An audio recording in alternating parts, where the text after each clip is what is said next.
Welcome to the Killer Innovation Show, the longest continuously produced podcast in history. Each week, Phil McKinney brings you the insights and strategies to amplify your creativity and innovation skills. Here's your host, Phil McKinney. Your smartphone pings with breaking news. A friend shares a shocking video. Your social media feed is flooded with emotional reactions to that latest viral story that everybody is passing around. But how much of what we see online is actually true? In an age where anyone can create and distribute content, separating fact from fiction has become more than a useful skill. It's become an essential survival skill. By the end of this video, you'll discover how to apply critical thinking skills and techniques to digital information.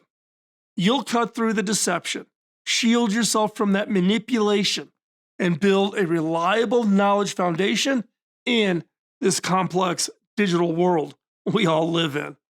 I promise you this, master these critical thinking skills and you'll navigate online information with genuine confidence.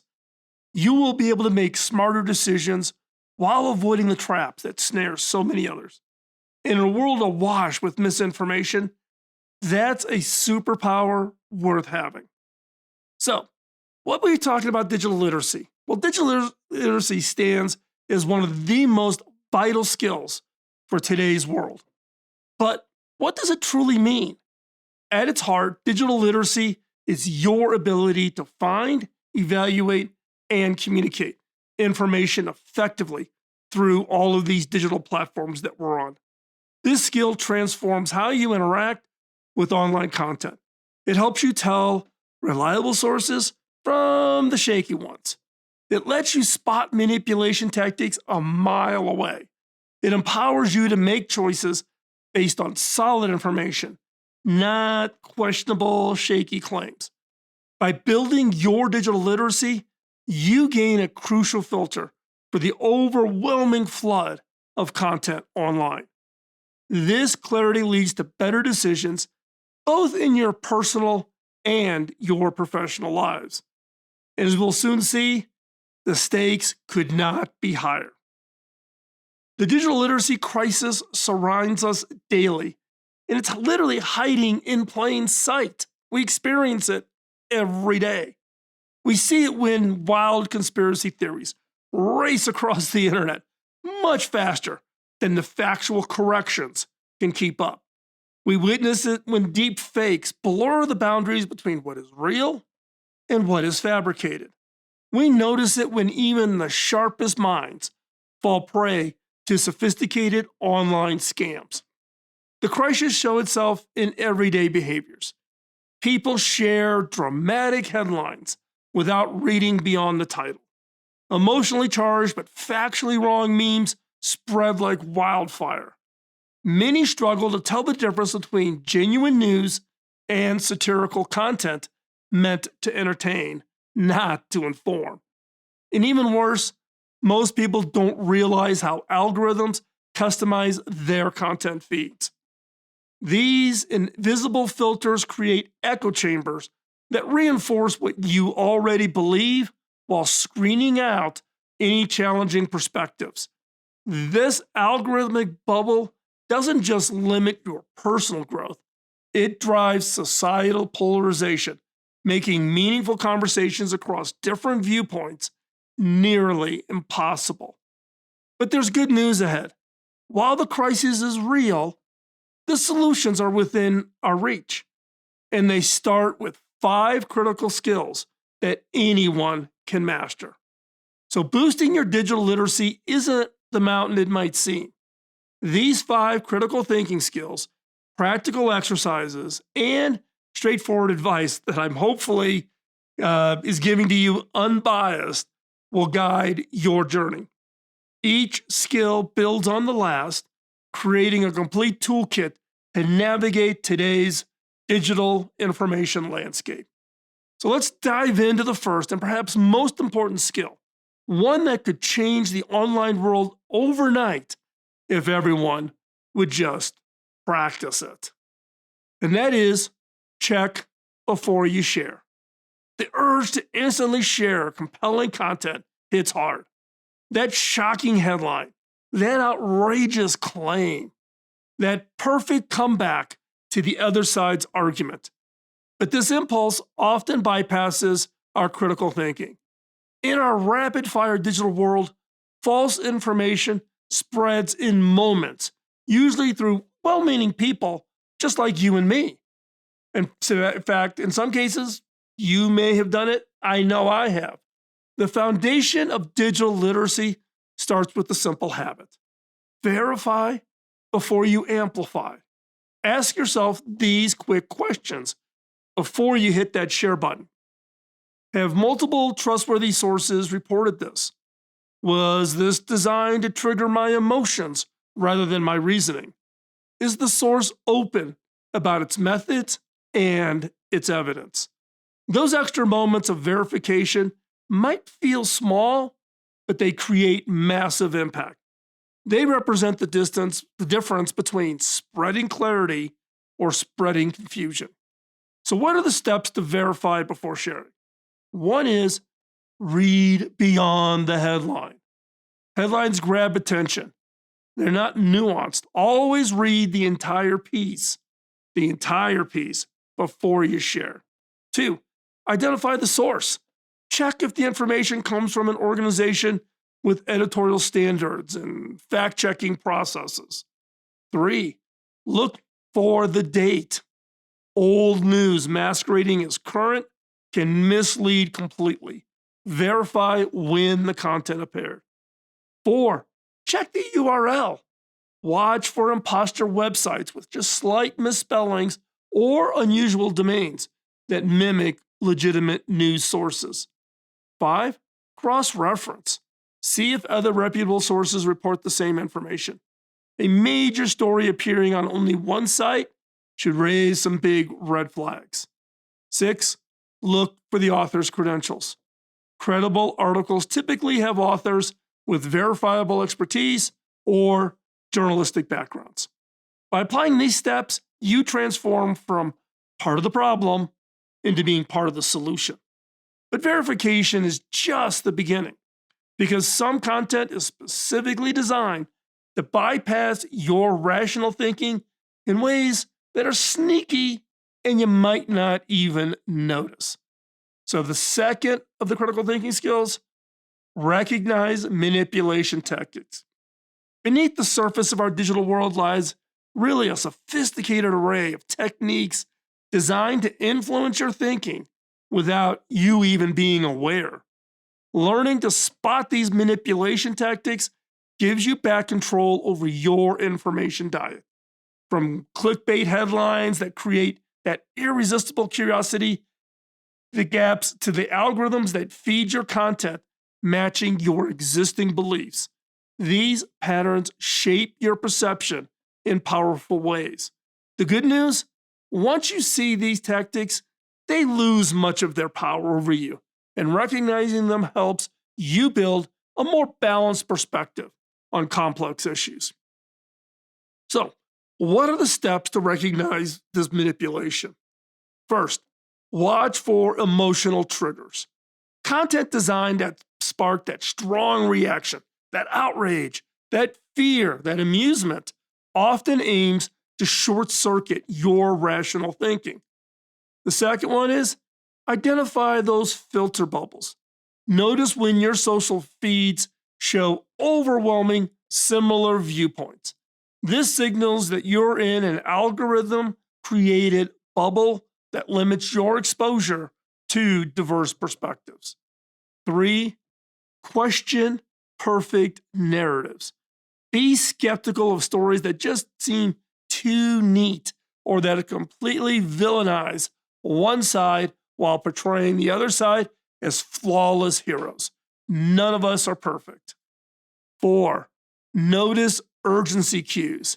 Phrases like act now or don't miss out or share this before it gets taken down creates artificial pressure to act before thinking. Five, be alert to targeted advertising. Pay attention to how ads seem to read your mind. Understanding this targeting helps you maintain perspective on how you're being manipulated and how you're being marketed to. And then 6, recognize astroturfing. Watch for supposedly grassroots movements that may actually be corporate or political campaigns in disguise.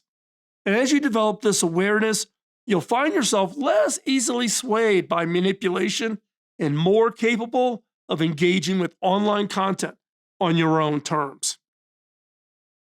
Yet, even with these skills, you still need to determine which sources deserve your trust in the first place. So, number 3 in the critical thinking skills, evaluate source credibility. In a world where anyone can publish anything, distinguishing reliable sources from questionable ones becomes essential. This skill forms the backbone of digital literacy. It involves examining who created the content, their expertise and potential biases, and what evidence supports their claims. Think of it like this. When researching health information, content from medical schools or health professionals typically carry more weight than anonymous blogs or commercial websites pushing some health product out there. The difference could literally impact your well-being. So what are the steps to evaluate sources? One is check the About page. Legitimate organizations openly share their mission, their funding sources, their team members. 2, look for citations, credible content references, primary sources, and links to research backing their claims. 3, assess expertise. Determine if the author has relevant credentials in this subject area. 4, consider the purpose. Identify whether the content aims to inform, persuade, entertain, or is going to sell you something. And by understanding this, it dramatically affects how you should interpret it. 5, examine balance. Notice if the source presents multiple perspectives or only one viewpoint on a controversial topic. And 6, watch for red flags. Poor grammar, excessive pop-ups, clickbait headlines, missing dates often signal lower quality sources. B, systematically evaluating your sources. You build a solid foundation for your digital knowledge. But even with trustworthy sources, you might still face another common challenge, seeing only what the algorithms think you want to see. So number 4 in the critical thinking skills is break out of the algorithm bubble. Most digital platforms track your behavior to predict and deliver content that you'll most likely engage with and therefore meet their objective, which is to do what? Stay on their platform. Now, while this creates comfortable user experiences, it also traps you in what the experts call filter bubbles or echo chambers. These are digital spaces where you rarely encounter perspectives that challenge your own existing views. These bubbles might feel good, but they severely limit your understanding of the complex issues we face. Breaking free requires intention, but the reward is more of a complete picture of our world that we are living in today. So, what are the steps to escape this algorithm bubble? First off, diversify your follow list. Deliberately follow credible sources across the political spectrum, across the medical spectrum, if you're in that industry, with varied cultural perspectives. You want that variety. 2, use private browsing. Access information through the incognito or private browsing modes to reduce your personal algorithm's influence. 3, try different search engines. Alternate between search engines with different algorithms, such as DuckDuckGo or Bing or Google. 4, clear your history. Regularly clear your cookies and search history to reset some algorithmic assumptions about your preferences. 5, engage with opposing views. Occasionally interact with content presenting well-reasoned perspectives different from your own. 6, use RSS feeds. And I am a big believer of this. I use a tool called Feedly. Not a sponsor. I'm not being compensated. I'm just telling you the tool I use. Follow websites directly through the RSS readers rather than letting social media algorithms decide which content reaches you. I'm a big RSS feed reader. By actively managing your information environment, you reclaim control over your digital experience. This expanded perspective prepares you for perhaps the most powerful skill of all, one that professional fact checkers use every day. And number 5 on the critical thinking skills, develop lateral reading skills. Most of us were taught to read articles from top to bottom, carefully absorbing the information presented. But in today's digital environment, that approach can leave you vulnerable to misinformation. Enter lateral reading, a game-changing technique used by professional fact checkers that work at newspapers and magazines. I had a top-notch fact checker that I hired out of New York to do the fact check on my book, worth every penny I paid. And I am shocked at how few authors hire fact checkers. This is where I learned this concept of lateral reading. And how does it work? So instead of staying on one page, lateral reading involves quickly opening up multiple tabs to verify information across different sources. So rather than taking content at face value, you immediately hop over and consult other sources to check claims. This approach transforms how you process information online. So what are the steps for lateral reading? First up, question the source first. Before deeply engaging with content, first verify who created it and their credibility. 2, open new tabs. When encountering questionable claims or something just sounding a little too perfect, immediately open a new tab and search for verification on just that piece that's kind of setting off your flags, okay? And find it on other sources. 3, look for fact checks. Search for the topic or claim along with terms like, quote, fact check or debunked to see if it's previously been evaluated.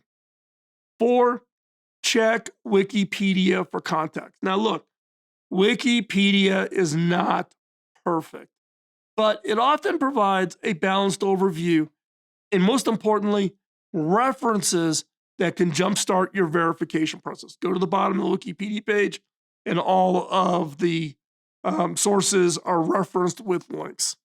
Number 5, consult specialized sources. Use resources like Media Bias Fact Check or All Sides to quickly assess news sources' reliability and bias. Look, no news source is perfectly right down the middle and perfectly unbiased. All have a little, some are more extreme, some are more nuanced. Check it, understand, and use that as context. And 6, consider multiple perspectives. Read about the same topic from sources from different viewpoints to build a more complete understanding. Mastering lateral reading might feel strange at first, but it soon becomes second nature. And unlike traditional reading, it protects you from being swayed by a single persuasive but potential misleading source. So now let's put all these skills into practice. So, we've been talking about these skill sets, but sharing them with you here, but practicing them transforms them into habits, and that's important. So one powerful way to sharpen your digital literacy is through what I call a structured digital detox challenge. And doing it with a friend adds accountability and insight. So here's how to make it happen. First off, set a time frame. Choose a manageable period. Don't try to do 30 days. That's hard. Start with maybe 3 days to fundamentally change how you consume digital information. Second, create new rules. Establish very specific guidelines, such as checking news only twice daily, or verifying information before sharing, and following sources with opposing viewpoints. 3, keep a reaction. Put down what you felt, what you found, something new that you gathered, right? So document it. Document the headlines or the post, then record how your perspective shifted after deeper investigation. Like, I thought this was real. When I checked into it, it was really debunked. Number 4, compare notes. Get together with your friend and discuss what you discovered about your digital habits and how your information evaluation has improved or changed. 5, identify manipulation. Turn this into a little bit of a game. List specific instances where you noticed emotional manipulation tactics in content that you encountered. See how many each one of you has found. 6, develop personal guidelines. Based on your experience, create a personal checklist for evaluating digital information going forward. And then 7, implement long-term changes. Choose 2 or 3 sustainable habits from your challenge to incorporate permanently into your digital life. Now, this challenge offers more than theoretical learning. It builds practical skills through experience. And those skills last longer than when the challenge ends. With each cycle of practice, your digital literacy strengthens, making you progressively more resistant to manipulation and more confident in finding good, reliable information. Now, let's face it, feeling overwhelmed by today's digital landscape is natural. The sheer volume of content, the sophisticated manipulation techniques, the struggle to separate fact from fiction, it just takes a toll. I don't know about you, it just wears me out. But remember this, you are not just another passive consumer. You can become an active navigator, charting your own course through the information ecosystem. This isn't about minor adjustments to your online habits. It's about reclaiming your mind in a world specifically engineered to capture and direct your attention where they want you to focus. It's a personal revolution that changes everything. But here's what most people miss. Mastering digital critical thinking will transform your entire life. Your healthcare decisions become based on facts rather than fears. Your voting choices stems from policies rather than propaganda. Your investment decisions arise from careful analysis rather than market hype. In a world drowning in misinformation, your newfound skills make you something remarkable, living proof that clarity remains possible. Every time you pause before sharing, verify a suspicious claim, or question what's missing from a story, you create ripples that affect far beyond your screen. These seemingly small actions inspire others to develop their own critical thinking habits. You have an opportunity to influence your network of friends, followers by following this and pointing out when the source is not a good source or it's a manipulation. Digital technologies will continue evolving at amazing speeds, but these fundamental skills will remain your compass through whatever comes next from all of the online platforms. So don't be afraid. Move forward with confidence. You got this. And our increasingly complex information landscape desperately needs more people exactly like you. So, hey, thanks for staying with me to the end of this journey. If you found these insights valuable, consider subscribing so that you can continue this conversation about navigating our digital worlds together. And post your comments. What did you think? What did I get right? What did I get wrong? Love to hear. Your support also makes a difference, especially if you become a patron over on Patreon, where you'll get exclusive content, invitations to live streams here from my innovation studio, and become part of a private community of patrons where we discuss the latest on innovation. Remember this, in a world designed to capture your attention, the ability to think critically isn't just another skill, it's your declaration of independence. The next time your phone pings with breaking news, you'll no longer be just another viewer. You'll be something far more powerful, a thinker. Talk to you next week. Bye-bye. Podcasting nonstop since 2005, this has been the Killer Innovation Show on the Innovators Network.